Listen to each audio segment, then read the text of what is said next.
Ciao a tutti, oggi siamo qui con Marco Baldovin, a cui purtroppo è successa una storia che ha dell'incredibile. Marco, raccontaci la tua Sì, storia.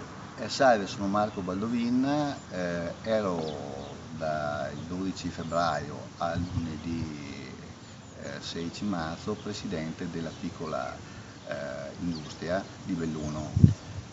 Sono stato convocato dai provvedimenti dell'associazione il lunedì e mi hanno contestato il fatto di aver messo un post su Facebook relativo al microcredito.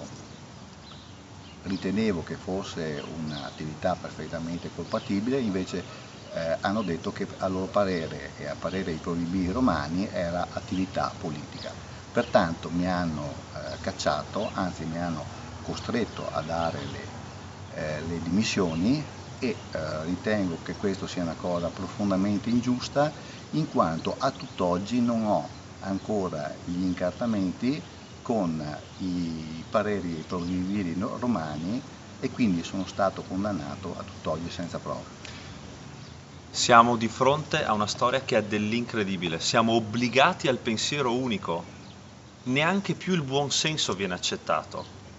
Bene, seppur educata, la nostra è una rivoluzione culturale, perché noi oggi siamo qui, come una famiglia, come una comunità, a stringerci intorno a chi giustamente parla solamente di iniziative economiche, ma siccome non allineate con i poteri forti, vengono tacciate di essere eretici e per questo allontanati.